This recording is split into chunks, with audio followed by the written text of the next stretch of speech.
예, 오늘은 우리 학생들이 좋아하는 우리 영화 설교를 하는 날입니다. 아마 제가 했던 영화 설교 중에서 제일 유명한 영화가 아닐까라는 생각이 듭니다. 후생학원 얘기를 먼저 해야 되겠네요. 예.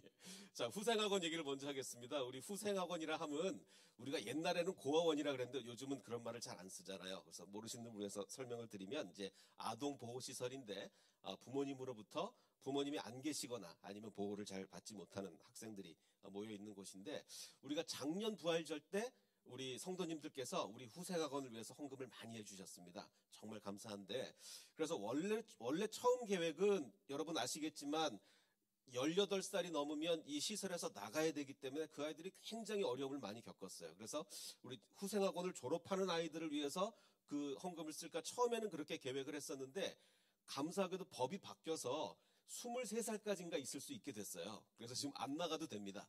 그래서 그럼 이 귀한 헌금을 또 어디다 쓸까 고민을 하다가 후생학원에서 가장 필요로 하는 게 뭐냐면 요즘은 정부에서 그래서 재정 지원이 잘 나오거든요.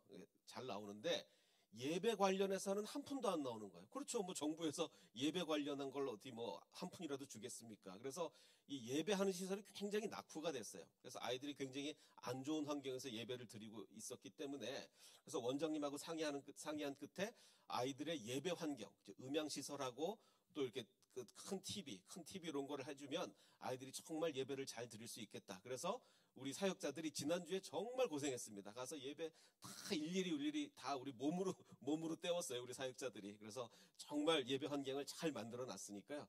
그래서 다음 주 수요일 날 우리가 수요 예배를 여기서 드리게 되는데 우리가 정말 좋은 수요 예배가 기대가 됩니다. 그래서 앞으로 후생학원을 위해서도 많이 기도해 주시면 감사하겠습니다.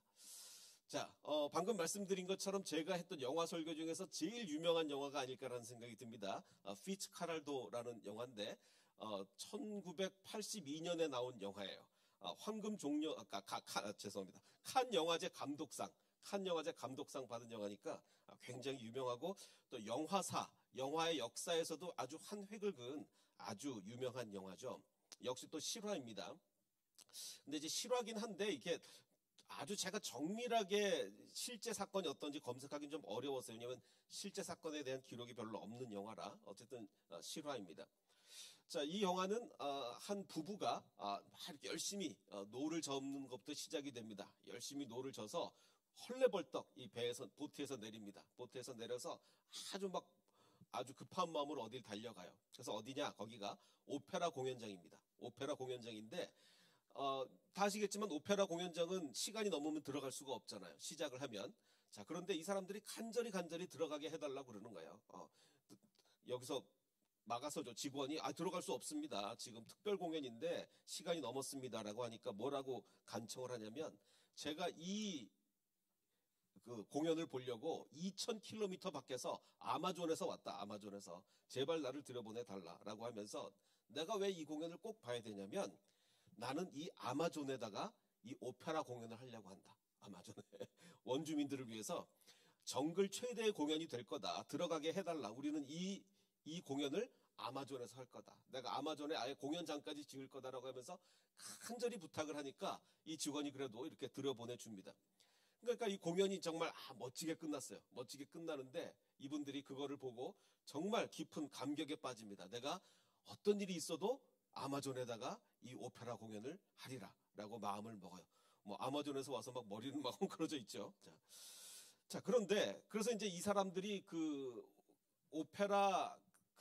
오페라단의 단장과 면담을 하게 됩니다. 단장과 면담을 하면서 우리 아마존에 꼭 한번 와달라 이렇게 얘기를 하는 거예요. 그래서 우리는 정글에서 최고의 오페라를 할 거다라고 이야기를 하게 되죠.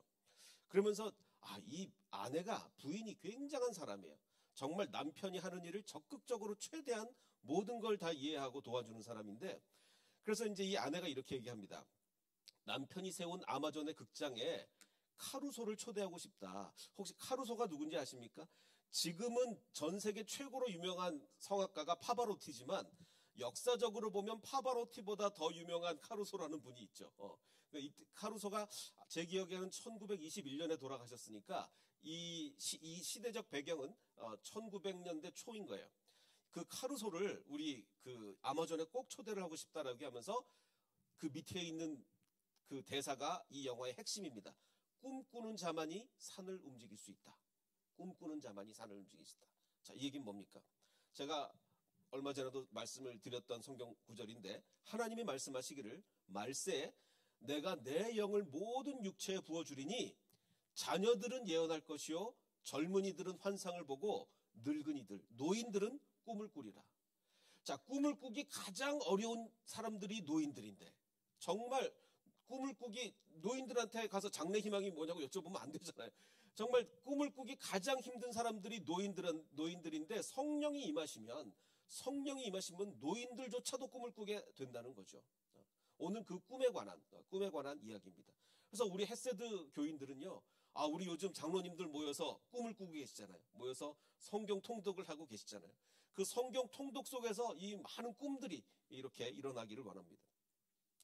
자, 그런데 이 두 사람이 품은 꿈, 내가 아마존에 그 오페라 공연을 하리라. 이 꿈이 전달이 됐을까요? 안 전달이 됐을까요? 이 단장은 그게 무슨 소리냐, 지금 어떻게 아마존 정글에다가 오페라를 하냐. 그래서 뭐 전혀 시큰둥한 반응을 얻고 왔어요. 그래서 이제 결국은 아마존으로 돌아옵니다. 아마존으로 돌아오니 이제 원주민들이 기다리고 있죠. 그래서 이 사람은 그때만 해도 요즘처럼 뭐 CD 이런 게 있는 게 아니고 MP3가 있는 게 아니고 그 축음기를 이렇게 돌려가면서 그 아마존 아이들에게 이렇게 오페라를 들려줍니다. 근데 이제 원래 이 피츠 카랄도라는 사람이 원래 뭘 하던 사람이냐면 사업가인데, 그 아마존에서 그 얼음을 만드는 사업을 하던 사람이에요. 얼음. 근데 이제 이때 당시 냉장고도 없었는데 어떻게 얼음을 만들었느냐. 얼핏 여기서 나오는데 자세히는 안 나와서 내가 대충 짐작은 무슨 삼투압이나 뭐 이런 걸 이용해서 이제 기온을 낮춰가지고 얼음을 만드는 것 같아요. 근데 이제 이 사람이 아마존에서 그 오페라 공연을 하려면 돈이 많이 필요하잖아요. 그래서 여기저기 이제 돈 구하러 다니는데, 당신 뭐 하는 사람이냐? 나 얼음 사업합니다. 그러니까 사람들이 다 비웃어요. 아니, 정글에 무슨 얼음이 필요하냐? 이게 한국 사람은 아이스 아메리카노를 마시는데 이 정글 사람들은 무슨 얼음이 필요하냐? 다 비웃어요. 그래서 전혀 호응을 못 얻습니다. 그래서 여기저기 가서 다 이제 멸시만 받고 와요. 그래서 이 사람이 이제 스트레스를 받아가지고 약간 이제 돌발 행동을 합니다. 교회 종탑에 올라가서 막 종을 치면서 내가 무슨 일이 있어도 아마존에다가 오페라 하우스를 열 거다 하면서 막 행패를 부려요. 그래서 결국 이제 유치장에 갇히게 됩니다.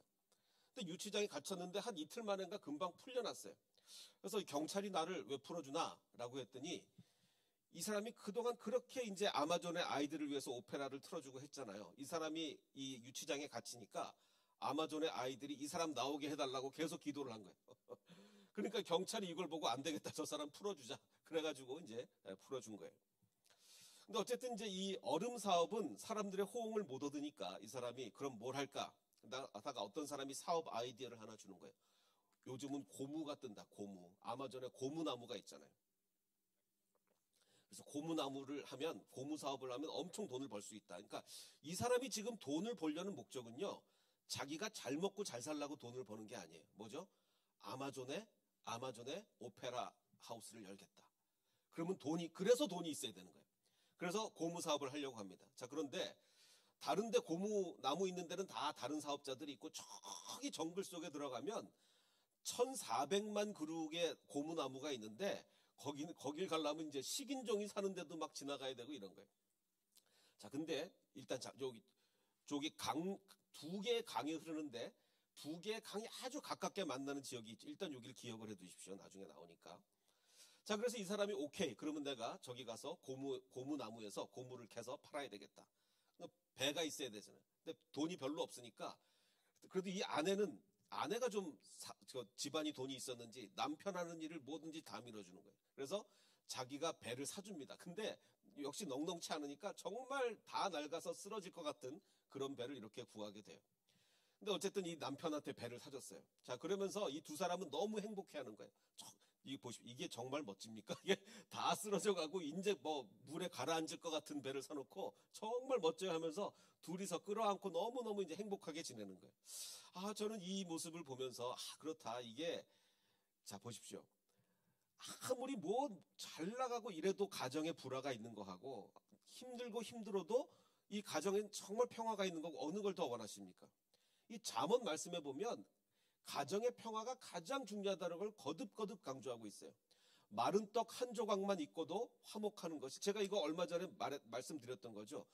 제육이 집에 가득하고 다투는 것보다 나으니라. 이거 제육이 뭐라고 기억나십니까? 제육볶음이 아니라 그랬죠. 뭐라 그랬죠? 여기서 말하는 제육은 제사 고기, 제육.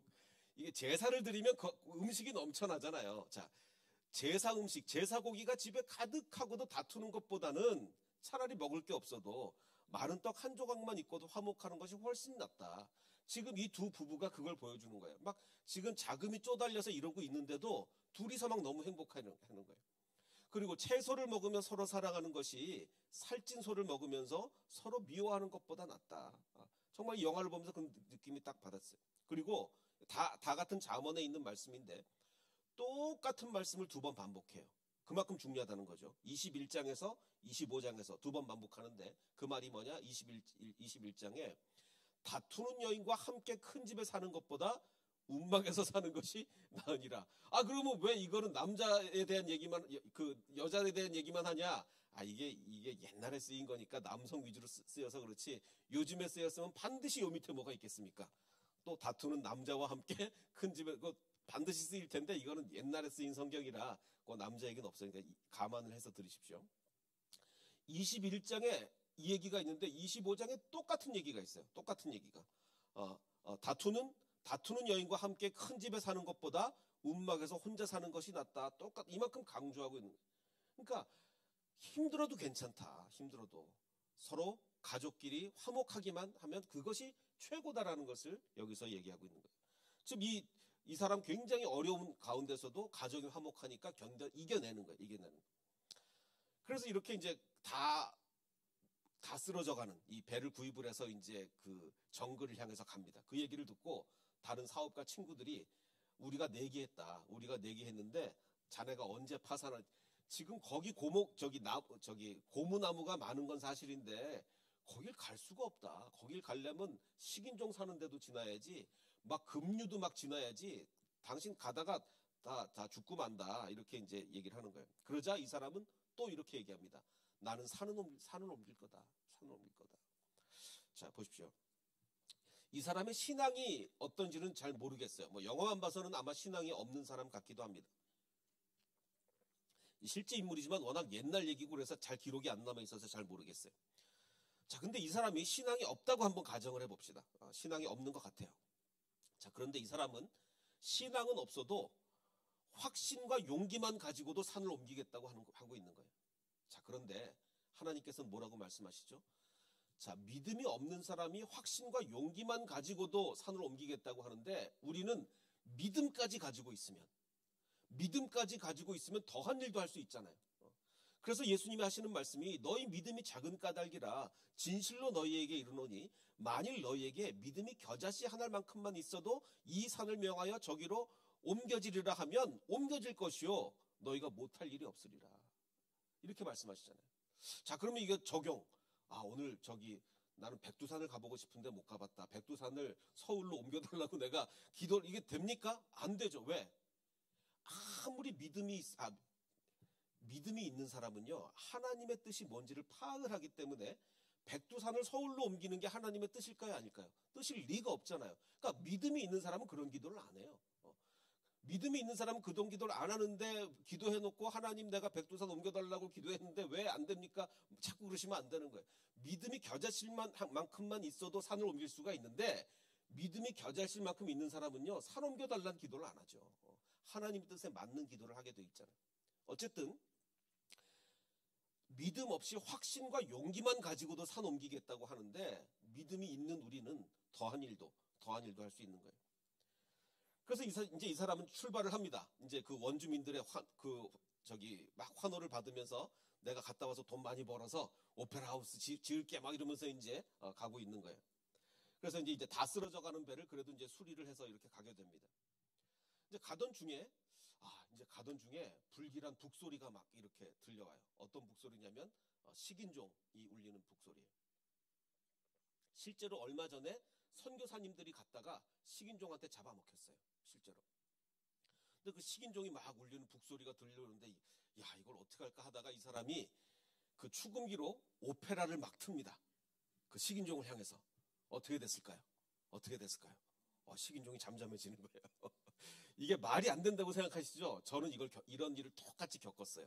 언제 겪었냐면 제가 고등학교 때인데 그 요즘도 뭐 일진 그런 애들이 있잖아요. 그때도 저 일진들이 있었어요. 저희 반에 있었어요. 저희 반에. 정말 난폭하고 선생님들도 걔는 건드리지 못해요. 너무 난폭해가지고 애가. 뭐 쉬는 시간만 되면 막 의자 들었다가 부시고 뭐 선생님이 있건 없건 뭐 너무너무 애가 난폭하고 그래가지고 뭐 아무도 못 건드리는 애였어요. 근데 우리 반에 있었어요. 그래서 이제 수학여행을 가게 됐는데 같은 버스를 타고 가잖아요. 이제 선생님들이 그냥 우리 보고 재밌게 놀라고 그러는데 선생님은 다른 버스 타고 가고 학생들끼리만 있었어요.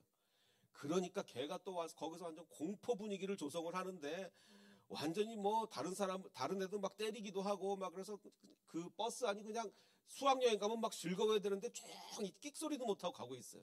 애가 막 뒤에서 소리 지르고 제가 도저히 안 되겠어. 이렇게 가서는 안 되겠어. 제가 겁이 없지 않습니까? 제가 겁이 없으니까 제가 거기서 안 되겠다. 그래서 제가 그 식인종이 막 울리는 것처럼 하는 그 상황에서 제가 노래를 불렀습니다. 갑자기 조연이 쓸고 간 노래 어떤 노래인지 되게 기억나요? 비목을 제가 깊은 계곡양 진역에 제가 이렇게 막 가곡을 하나 딱 부르니까 갑자기 분위기가 달라졌어요. 걔가 조용해지더라고요. 왜 조용해지는지는 모르겠어요. 아마 저보고 야 쟤는 못 건드리겠다 아마 생각이 든 모양이에요. 그래서 진짜 조용해져서 수학여행을 잘 갔다 왔다니까요. 진짜예요. 그래서 이 사람도 지금 그 식인종이 막 그러는데 거기다 대고 오페라를 딱 틀어놓으니까 식인종이 조용해지는 거예요. 자, 그럼 이 사람이 어떤 확신이 들겠습니까? 야, 그래 내가 진짜로 이 아마존에 오페라 하우스 지어야 되겠다. 그 생각이 이제 막 드는 거예요. 그럼 이제 식인종은 이제 조용해졌고 또 가는데 갑자기 저기 원주민들이 다 이렇게 앞을 가로막고 있는 거예요. 원주민들이. 큰일 났다. 뭐 식인종인지 아닌지도 잘 모르겠고 어떡하나. 그러고 있는데 이 사람들이 점점 더 가까이 와요. 점점. 그러더니 배에 올라탑니다. 큰일 났어요. 이 많은 원주민들이 배에 올라타니 어떡하겠습니까? 그러더니 아마 백인을 처음 보는 것 같아요. 이렇게 막 만져봐요. 이렇게 막 만져보면서 그렇게 합니다.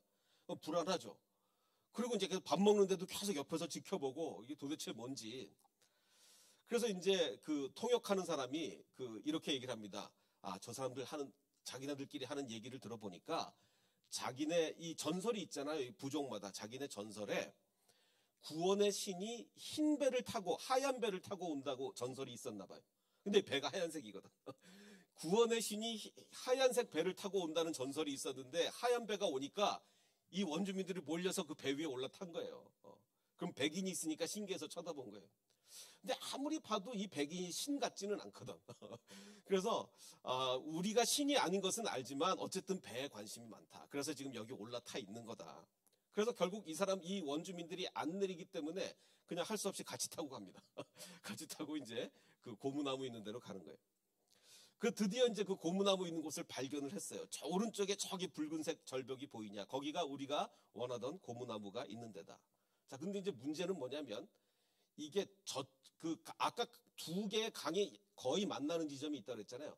저쪽 강인 거예요. 저쪽 강. 그 강을 지금 우리는 이쪽 강으로 가고 있는데 저쪽에 산을 넘어서 저쪽 강인 거예요. 자, 근데 그러면 거기를 가려면 어떻게 됩니까? 강을 삥 둘러서 가야 되죠. 근데 문제는 그럴 수가 없어. 거기 가면 급류에 휩쓸려서 배가 빠지고 말아요. 방법이 없어요. 그럼 어떡하냐? 그래서 이 사람이 하는 얘기가 있어요. 나는 배를 끌어서 산을 넘어갈 거다. 그 큰 배를 산을 넘기겠다는 거예요. 자, 보십시오. 아까 이 이야기가 나오죠. 믿음이 있으면 우리가 할 수 있는데 이 사람은 지금 믿음 없이 용기와 확신만 가지고도 그 일을 하겠다는 거예요. 근데 우리는 믿음까지 더해지면 우리는 더 큰 일도 할 수가 있는 거예요. 근데 문제는 그렇게 하려면 사람이 많이 필요하니까 마침 원주민들이 배에 타 있잖아요. 그 원주민들의 도움을 받아야 되는 거예요. 그래서 그 통역관에게 얘기를 했어요. 우리 계획을 좀 얘기해서 배를 끌어서 산 위로 좀 올리는 거를 원주민한테 부탁해보자. 그래서 원주민한테 말했더니 뭐라고 하더냐? 라고 하니까 이 통역관이 그렇게 얘기를 합니다. 하겠다는데요. 그래서 이 원주민들의 도움을 받아서 이제 먼저 나무부터 제거를 막 하고 막 가는 길에 막 나무부터 막 제거를 하고 마침 또 여기서 이 큰 도르래가 있었어요, 배 안에. 그러니까 이 어마어마하게 무거운 도르래를 원주민들이 다 이렇게 움직여서 사람 손으로 또 이렇게 빙빙빙빙 돌아가는 거를 나무로 다 만들어가서 이렇게 그 나사 같은 걸 해가지고 이 배를 이렇게 끌어올리게 됩니다. 그래서 그 유명한 배가 산으로 가게 되는 거죠. 자, 근데 보십시오. 저는 이제 이 영화를 보면서 굉장히 리얼해요. 이 배가 산으로 올라가는 게. 자, 이 시대적 배경은 1900년대 초고, 이 영화는 언제 찍었냐면 그 개봉이 1982년에 됐단 말이죠. 1982년이면 컴퓨터 그래픽이 없잖아요. CG가 없던 시절이에요. 근데 어떻게 이렇게 리얼하게 찍었을까? 정말 진짜 큰 배가 진짜 산으로 올라가는 느낌이 들어요. 어떻게 이렇게 리얼하게 찍었을까요? 그 이유가 있어요. 이게 리얼한 게 아니라 진짜로 리얼이었던 거예요. 이 감독이 이만한 크기의 배를 실제로 산으로 올린 거예요. 그걸 찍었으니 리얼한 게 아니라 리얼 아니겠습니까? 그래서 이거 찍는데 4년 걸렸대요. 그러면서 정말 진짜 배가 올라가고 있어요. 진짜 배가 산으로 올라가는 거예요. 그러니까 실제로 이 촬영을 위해서 이런 배를 개조를 해가지고 그 영화에도 나오는데 그 뱀도 나오고 이러는데 여기 진짜 그 지역 원주민들의 협조를 얻어가지고 이 영화를 4년 동안 찍은 거예요. 비교해보면 어떤 게 나오는데 나중에 풍랑에 휩쓸리는 게 나오는데 그거는 진짜로 할 수가 없잖아요. 그러니까 그거는 모형을 썼는데 딱 보면 이건 지금 정지 화면이라 잘 모르겠지만 딱 보면 이거 모형이구나 알아요. 근데 산으로 올라가는 거는 진짜로 찍은 거예요. 제가 이 말씀을 왜 드리냐면 이거 진짜로 막 산으로 올린 거거든요. 예수님이 고난을 당하셨는데 그는 실로 우리의 질고를 지고 우리의 슬픔을 당하셨다라고 나와요. 자, 여기서 말하는 실로가 히브리어로 무슨 단어냐면 아켄이라는 단어예요. 아켄. 진짜로. 예수님은 진짜로 우리의 질고를 지고 진짜로 우리의 슬픔을 당하셨던 거예요. 저는 요즘 영화 별로 안 좋아하는 게 왜냐하면 컴퓨터 그래픽을 너무 많이 쓰니까 이게 마음에 와닿지가 않아요. 그게 진짜가 아니잖아요. 컴퓨터로 다 이렇게 한 거니까 마음에 와닿질 않아요. 근데 옛날 영화를 보면요. 진짜로 배를 산으로 올렸다니까요. 그러니까 감동이 되는 거예요. 그러니까. 자, 하나님은요. 어떤 신이십니까? 하나님은 우리의 아픔을 아시죠. 왜 아십니까? 전지전능하니까 아시는 게 아니에요. 물론 전지전능하시면 아시겠죠. 전지전능하니까 인간들의 마음까지도 안다. 이러면 아마 우리 마음에 감동이 없을 거예요. 그런데 하나님께서는 아들을 이 땅에 보내셔서 아들이 실제로 우리의 질고를 지고 우리의 슬픔을 당하셨기 때문에 하나님은 우리의 아픔을 아시는 거예요. 그는 진짜로 찔렸고요. 진짜로 상했고 진짜로 징계를 받았고 진짜로 채찍에 맞았어요. 그러니까 우리가 위로를 얻는 거 아니겠습니까? 그러니까 우리가 정말 힘들 때 하나님이 우리의 마음을 아시죠? 왜? 우리보다 더한 아픔을 실제로 겪어보셨으니까. 그래서 진짜가 중요한 거예요. 진짜가.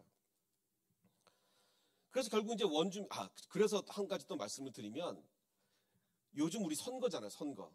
어떤 분 찍고 싶으십니까? 저는 아직 바빠서 우리 지역구에 누가 나왔는지 잘 모르겠는데 저는 보통 찍을 때 누구를 찍냐면 평생을 아무 고생 없이 평탄하게 승승장구하면서 잘 지내온 사람 저는 잘 안 찍습니다. 그 이유가 있어요. 그러면 그 사람은 우리의 아픔을 모를 것 같은 거예요. 평생을 잘 먹고 잘 살고 이렇게 순탄하게 지내온 정치인이 우리의 이 아픔을 어떻게 알겠어요? 저는 주로 누구를 찍느냐? 정말 어릴 때 고생하다가 잘 이겨낸 사람을 주로 찍습니다. 우리 지역구에 지금 누가 나오는지 모르기 때문에 모르겠는데 어쨌든 제가 그러는 이유는 그래야 우리 마음을 우리의 고통을 알 거 아니에요. 예수님도 마찬가지예요. 그냥 이론적으로 아시는 게 아니라 실제로 우리가 당하는 더한 고통을 당해보셨다는 거죠. 그래서 결국은 이제 드디어 이제 배가 산으로 올라가는 걸 이제 성공을 합니다. 그래서 영화 속에서 막 두 주인공이 막 부둥켜안고 기뻐하고 있어요.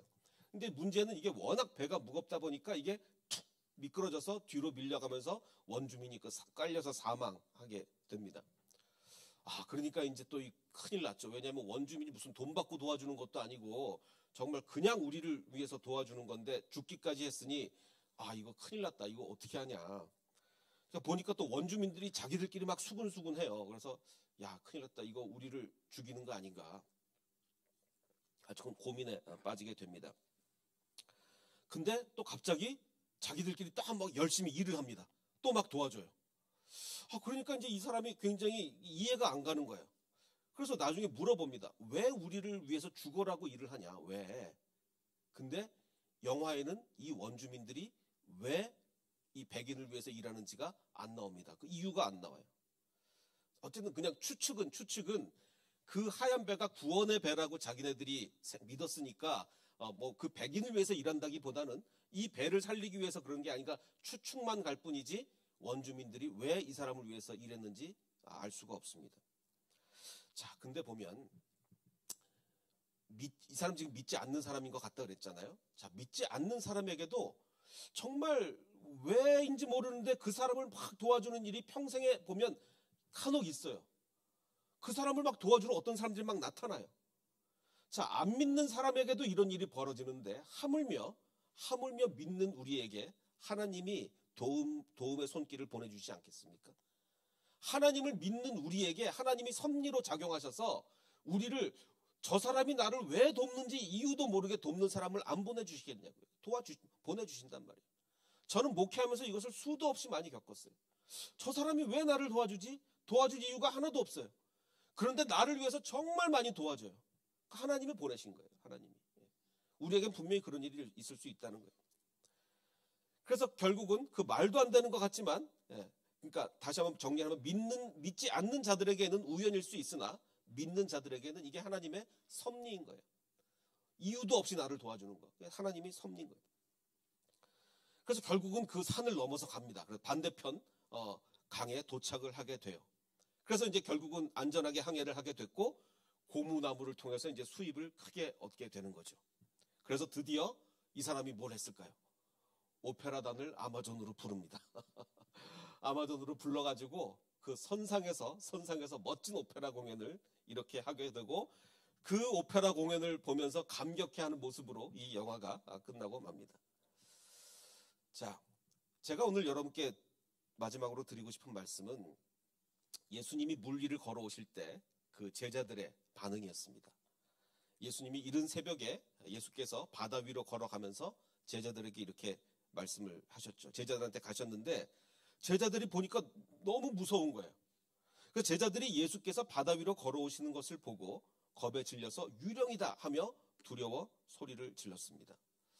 자, 그런데 이게 과연 성경의 문맥을 잘 볼 때 이게 제자들이 무서워할 만한 상황인가?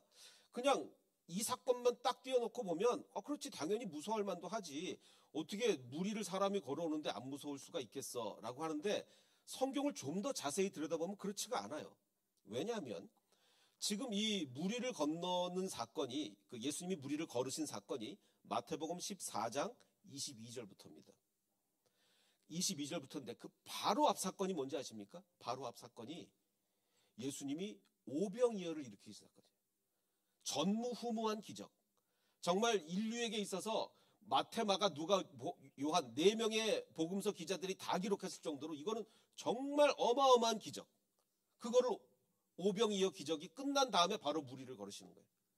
그럼 이렇게 생각하는 사람들도 있겠죠. 물론 성경에는 오병이어 기적 다음에 바로 물 위를 걸으신 거지만 이게 뭐 1년 후의 일인지 뭐 5개월 후의 일인지 어떻게 아냐. 그냥 그 다음 사건일 뿐 아니냐라고 할 수도 있지만 성경을 보면 그게 아니에요. 바로 그날이에요. 왜냐? 예수님께서 그 먹은 사람들 5,000명을 세어봤더니 남자만 해도 5,000명이 되었는데 그러자 예수님은 이 5,000명의 사람들이 기적에 몰입하기를 원하지 않으셨어요. 기적만 바라보고 하는 신앙을 원치 않으셔서 먹고 나서 흩으십니다. 예수께서는 곧 제자들을 재촉하여 배에 태워서 제자들에게는 니네 호수 건너 갈릴리 호수 건너가라. 자기보다 먼저 건너편으로 가게 하시고 그동안에 무리를 해산시키셨어요.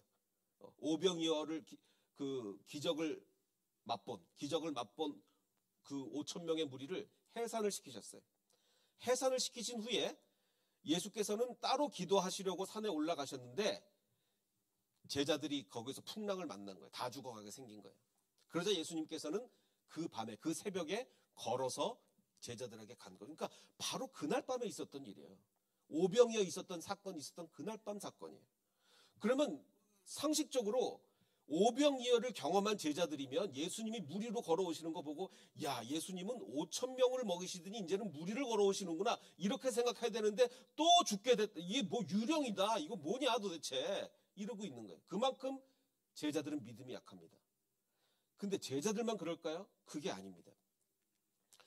예수님께서 즉시 이르시되 나 유령이 아니니까 안심해라. 두려워하지 말아라. 그러자 베드로가 주여 만일 주님이시거든 나를 명하사 물 위로 걸어오게 하소서. 이렇게 합니다. 그러자 예수님이 오라 하시니 베드로가 배에서 내려 물 위로 걸어갑니다. 자, 그런데 문제는 처음에 몇 걸음 걸을 땐 좋았는데 눈에 뭐가 보입니까? 막 물결이, 바람이 통해서 물결이 막 이르는 거를 보고 무서워 빠져갑니다. 예수님만 바라보고 갔으면 계속 갔을 텐데 내 앞에 있는 어려움을 본 거예요. 이건 우리랑 너무 똑같잖아요. 우리가 성경 말씀만 보고 우리가 예수님만 보고 우리가 믿음을 가지고 가면 끝까지 갈 수 있는데 우리 눈에 자꾸 뭐가 들어와요. 세상에 어려움이 들어오고 내 문제가 들어오고 내 앞에 있는 좌절들이 들어오니까 무서운 거죠. 예수님이 안 보이고 내 앞에 있는 어려움이 보이는 거예요. 그럼 물속에 빠져들어가는 거죠. 그러자 예수께서 즉시 손을 내밀어 그를 붙잡으시며 이르시되 믿음이 작은 자여 왜 의심하였느냐. 이건 우리랑 너무 똑같지 않아요? 아니 제자들 어떻게 오병이어 사건을 경험하고 바로 그날 그럴 수가 있어. 우리가 맨날 그런다니까요. 우리가 예배 드릴 때는 느낌이 어떻습니까? 야, 내가 오늘 예배 시간에 하나님 말씀을 들었으니까 일주일 담대하게 살아갈 수 있어. 그런데 나가서 월요일에 출근 딱 하자마자 뭐 위에 사람이 막 나를 힘들게 하고 밑에 사람 힘들게 하고 뭐 경제적인 어려움 닥치고 그러면 어제 내가 언제 은혜를 받았냐는 듯이 싹 잊어버리고 또 불안하고 막 그런 거 아닙니까? 제자들이나 우리나 똑같다니까요. 그러니까 우리 눈에는 뭐가 보여요? 예수님의 능력이 보이는 게 아니라 눈앞에 있는 파도가 보이고 어려움이 보이는 거 아니겠습니까? 그래서 예수님이 이렇게 말씀하십니다. 오라, 오라. 두려워하지 말고 오라. 지금 오늘 이 영화의 주인공은요, 믿음이 없이 확신과 용기만 가지고도 이 엄청난 일을 했어요. 확신과 용기만 가져도 엄청난 일을 하는데 하물며 우리가 믿음이 있으면 더 큰 일을 왜 못하겠습니까? 그래서 오늘 제가 여러분께 드리고 싶은 말씀은 우리가 주일에 하나님 말씀을 들었으면요, 이것을 끝까지 잊지 말고 일주일을 버텨내야 됩니다. 내 눈앞에 있는 바람이 보이는 게 아니라 계속해서 하나님의 말씀이 보여야 돼요. 그래서 오늘 아까 우리가 찬양한 것처럼 주님 나를 부르시니 두려움 없이 내가 배에서 나갈 거다. 주님께서 오라고 하시니까. 그래서 이 말씀을 굳건히 믿고 일주일을 믿음으로 살아가는 저와 여러분이 되시기를 주님의 이름으로 축원합니다.